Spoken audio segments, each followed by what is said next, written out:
আজ আমি যে গল্পটা পড়ে শোনাব সেই ছোট গল্পটির নাম পৌরাণিক।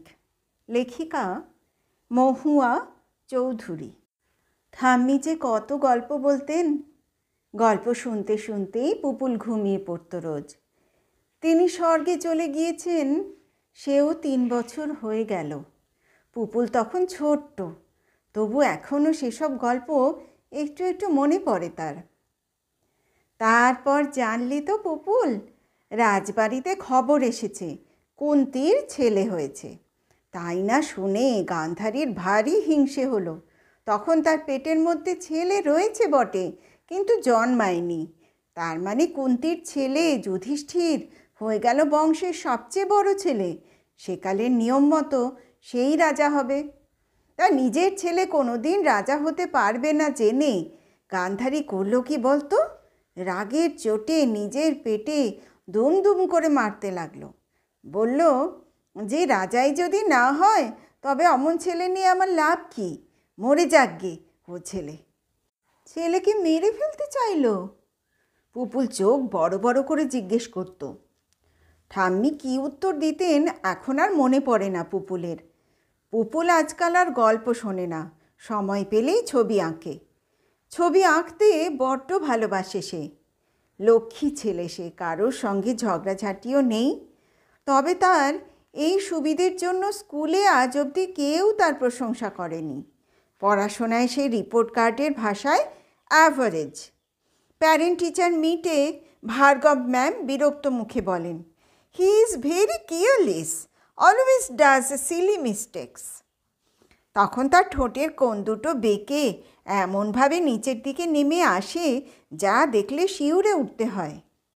এদিকে যেসব বাচ্চারা পুপুলের সঙ্গে পড়ে তারা প্রত্যেকেই অসাধারণ, কেউই সাধারণ নয়। তাদের মায়েরা আগে যখন নিজের সন্তানদের সেই অসাধারণত্বের বিষয়ে আলোচনা করত, পুপুলের মা শ্রীতমা বড়ই সংকুচিত হয়ে যেত। কিন্তু গত ডিসেম্বরে একটা ভারী আশ্চর্য ঘটনা ঘটেছিল। সেই থেকে অন্য মায়েদের অমন কথাবার্তা শুনলেই সে মনে মনে তাচ্ছিল্যের হাসি হাসত। প্রতি বছর ডিসেম্বরের শেষ রবিবার পুপুলের পিসিদের পাড়ার একটা ক্লাব নানা রকম সাংস্কৃতিক অনুষ্ঠানের আয়োজন করে। ছোটদের আঁকার প্রতিযোগিতাও হয়। সেখানে গত বছর পুপুল সেরা আঁকিয়ের মেডেল পেয়েছিল। শ্রীতমা ওদের বসার ঘরের শোকেসে সাজিয়ে রেখেছে মেডেলটা। কেউ ওদের বাড়িতে এলেই শ্রীতমা ওটা দেখিয়ে পুঙ্খানুপুঙ্খ গল্প করে। পুরো কাগজ জুড়ে ধুধু বালির ছাওয়া সমুদ্র তটের ছবি এঁকেছিল পুপুল, আর তার উপরে পড়ে থাকা রঙিন ঝিনুকের উপর ভর দিয়ে দাঁড়ানো এক লাল কাঁকড়া। আসলে তার ঠিক আগেই ওরা দীঘাতে বেড়াতে গিয়েছিল। বেলা বাড়ার সঙ্গে বালি ক্রমশ তেতে উঠছিল, কিন্তু পুপুলকে কিছুতেই নড়ানো যাচ্ছিল না। নিচু হয়ে এক দৃষ্টে কী যেন দেখছিল।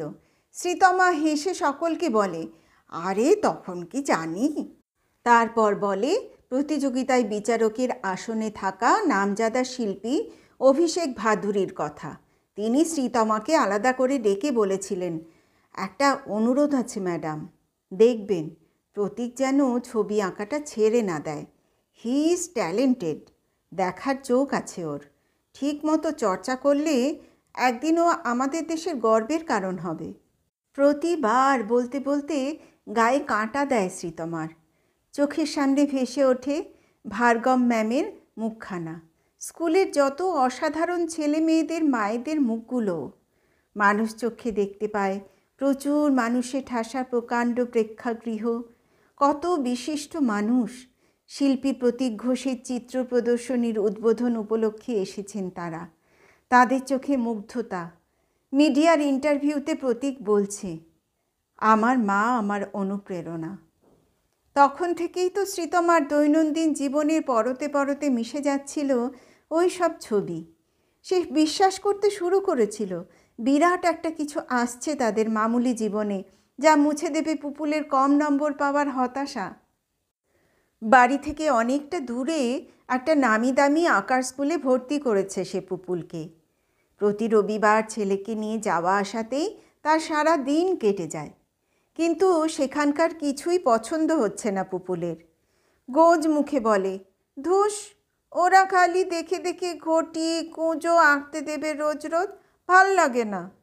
শ্রীতমা তখন পুপুলকে হাত পাকানোর উপকারিতা, ধৈর্য ধরার প্রয়োজনীয়তা ইত্যাদি ভালো ভালো সব উপদেশ দেয়। অবোধ পুপুল তবু রবিবার সকাল হলেই ড্রয়িং স্কুল কামাই করার নানা ছুতো করবেই করবে। সেই সব অবশ্য ধোপে টেকে না, হাড়ি মুখ করে পুপুলকে অগত্যা রওনা দিতেই হয়। শ্রীতমা ইদানিং খুব সতর্ক হয়ে খেয়াল রাখে পুপুল ঠিকমতো আঁকা প্র্যাকটিস করছে কিনা। দুপুরের ঘুম, কাগজ পড়া, এমনকি ফেসবুকের মোহ ত্যাগ করে সে পুপুলের আঁকার সময় পাশে এসে বসে। নিজের স্কুল জীবনের ড্রয়িং ক্লাসের অভিজ্ঞতাটুকুই তার সম্বল। ছেলে ড্রয়িং খাতার দিকে তাকিয়ে থাকতে থাকতে সে আচমকা আর্তনাদ করে ওঠে, ও কি, লাইনের বাইরে রং বেরিয়ে যাচ্ছে যে। পুপুল রেগে যায়। শ্রীতমা তখন খুব আদর করে ছেলেকে বোঝায়, ওই রং পেন্সিলগুলোই আসলে ওর পৃথিবী জয় করার হাতিয়ার। সেই ডিসেম্বরের পর শ্রীতমা আরও দুটো বড় প্রতিযোগিতায় পুপুলকে বসিয়েছিল, কিন্তু কোনোটাতেই প্রাইজ আসেনি। কারণ কে না জানে যে সব জায়গাতেই খারাপ আর পয়সাওয়ালা লোকেরা টাকা দিয়ে নিজেদের ছেলে মেয়ের জন্য সমস্ত সাফল্য কিনে নেয়। ও তখন ছেলেকে সান্ত্বনা দিয়েছে, মন খারাপ করিস না, খালি নিয়মিত প্র্যাকটিসটা করে যা। খারাপ মানুষেরা টাকার জোরে নানাভাবে বাধা দিতে চেষ্টা করবে, কিন্তু সত্যিকারের ট্যালেন্ট যার থাকে তাকে কেউ শেষ অবধি হারাতে পারে না। দেখবি অনেক অনেক টাকা হবে একদিন তোরও, খবরের কাগজে তোর ছবি বেরোবে। 3 মাস আগে আবার একটা আঁকার প্রতিযোগিতা ছিল, খুব বড় মাপের, আন্তর্জাতিক স্তরের। এখানে পক্ষপাতিত্বের প্রশ্ন নেই, সারা পৃথিবী জুড়ে এই প্রতিযোগিতা হবে। বিভিন্ন দেশের সমস্ত ক্ষুদে শিল্পীদের আঁকা ছবি পাঠানো হবে প্যারিসে। নামজাদা শিল্পীরা যত্ন করে ওসব ছবির মূল্যায়ন করবেন। ফল বেরোতে স্বভাবতই অনেক সময় লাগবে। প্রথম 100 জনকে পুরস্কার হিসেবে ওরা নানা লোভনীয় সুযোগ দেবে। যেখানে প্রতিযোগিতা হবে সেই জায়গাটা ওদের বাড়ি থেকে অনেকটা দূরে। শ্রীতমা তাই অ্যালার্ম দিয়ে উঠে পড়েছিল রাত থাকতেই। পুপুর ছুটির দিনের আরামের ঘুমকেও প্রশ্রয় দেয়নি। তাড়াহুড়ো করে সব কাজ সেরে বেরিয়েছিল। পুপুলের বাবা ঠোঁট টিপে হেসে বলেছিল, ভূতের ব্যাগার। উত্তর দেয়নি শ্রীতমা। ভোরের ফাঁকা বাসের জানলা দিয়ে সদ্য ওঠা সূর্যের দিকে তাকিয়ে তার মনে হয়েছিল কোনো একদিন পুপুল নিশ্চয় বুঝবে মায়ের এত পরিশ্রম, যত্নের মূল্য। সমস্ত কিছু সুদে আসলে ফেরত পাওয়ার দিন সেটা। সুখ অভিমানের মেশামেশিতে চোখে জল এসেছিল তার। ওখানে পৌঁছে অনেক বাচ্চার ভিড়ে পুপুলের আঁকার স্কুলের শালিনী ও তার মায়ের সঙ্গে দেখা হয়ে যায়। শালিনীর মা হেসে বলে, প্রতীক তো অসাধারণ আঁকে। আমার মেয়ে বলে, দেখো ও ঠিক প্রাইজ পাবে, আমাদের কত আনন্দ হবে তখন। শ্রীতমা একটুও খুশি হয় না, তার মোটেই কোনো কুসংস্কার নেই, কিন্তু তার বুঝতে বাকি থাকে না যে এভাবে বলা মানে আসলে নজর লাগিয়ে দেবার চেষ্টা। সে ঝাঁঝিয়ে ওঠে, বাজে বকো না, এমন কিছু ভালো আঁকেও না। তারপর পুপুলকে একধারে ডেকে উদ্বিগ্ন গলায় জিজ্ঞেস করে, ও কেমন আঁকে রে? পুপুল মুখ ভেঁটকে দুধারে মাথা নাড়াতে তবে নিশ্চিন্ত হয় সে।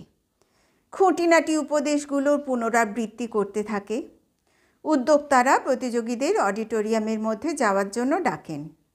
শ্রীতমা ছেলের পিছু পিছু গিয়ে আর্তস্বরে চিৎকার করে, ওষুধের ছিপিটা দিয়েছি, দেখবে, সূর্য গোল করার জন্যে। তার গলা ধামাচাপা দিয়ে এক উদ্যোক্তা তারস্বরে ধমকে ওঠেন, অভিভাবকেরা দয়া করে বাইরে অপেক্ষা করুন, গেটের মুখে ভিড় করবেন না, প্রতিযোগীদের ভিতরে ঢুকতে দিন। নির্দিষ্ট সময়ের পরে বাচ্চারা বেরিয়ে আসে একে একে। শ্রীতমা উদ্বেগে প্রায় মরে যেতে যেতে বলে, ওষুধের ছিপিটা ব্যবহার করেছো তো, নাকি শুধু হাতেই তেরা বেঁকা করে আঁকলে? ওপাশের গাছের মোটা ডালে কাঠবেড়ালি ল্যাচ তুলে কিছু খাচ্ছে। পুপুল মাথা ঘুরিয়ে তাই দেখতে দেখতে অন্যমনস্কভাবে ঘাড় নাড়ে। ওরা বলে দিয়েছিল সমস্ত নামী খবরের কাগজেই নির্বাচিত শিল্পীদের নামের তালিকা বেরোবে। তাই রোজ সকালে উঠে তন্ন তন্ন করে কাগজ হাতড়ায় শ্রীতমা। আজও কোনো উল্লেখ ছিল না, কিন্তু দুপুরে পুপুলকে নিয়ে স্কুল থেকে ফিরতেই তার মোবাইল বেজে ওঠে। অচেনা নম্বর। ওধার থেকে সে একটা উচ্ছল গলা শোনে। এই, আমি শালিনীর মা সুদেষ্ণা বলছি। জানো তো, ফেসবুকে খবর বেরিয়ে গিয়েছে, তোমাদের আশীর্বাদে শালিনী র্যাঙ্ক করেছে, কাল কাগজে দেবে।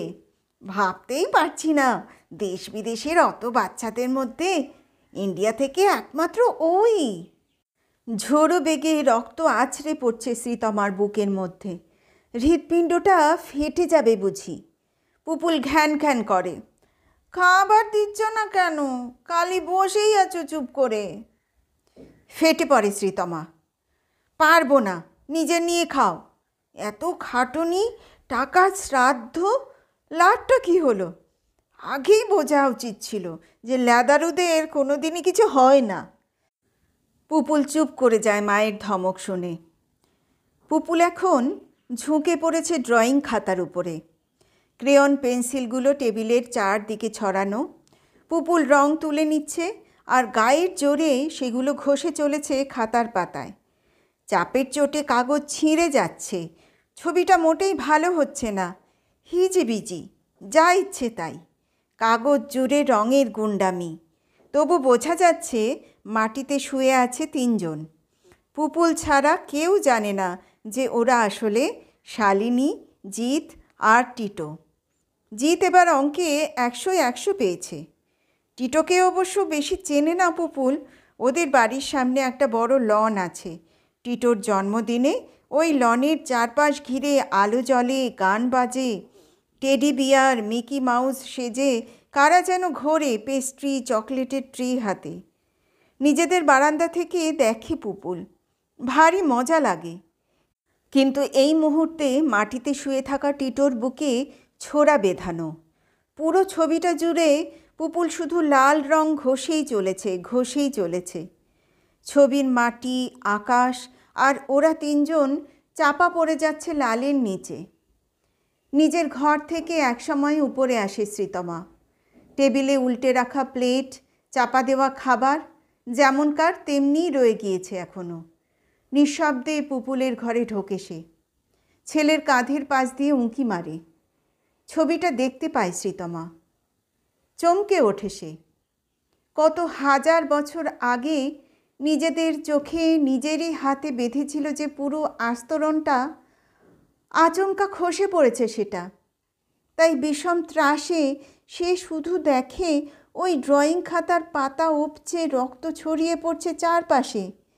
ঢেউ খেলছে রক্ত সমুদ্রে। সেই ভয়ঙ্কর অতল থেকে হাঙরের মতো উঠে আসা দুর্যোধনদের মুখগুলো স্পষ্ট দেখতে পায় সে। শ্রীতমা আকুল হয়ে আচমকা জড়িয়ে ধরে ছেলেকে। এখনও সময় আছে। হার জিতের বিপজ্জনক গলিটা পেরিয়ে আসতেই হবে ওকে। পুপুলের হাত ধরে নিয়ে যেতে হবে ওখান থেকে অনেক দূরে, যেখানে সে ছবি আঁকবে স্বাধীনভাবে, কোনো কিছুর প্রত্যাশা করে নয়। শুধুই সৃষ্টি, তার কল্পনার সৃষ্টি।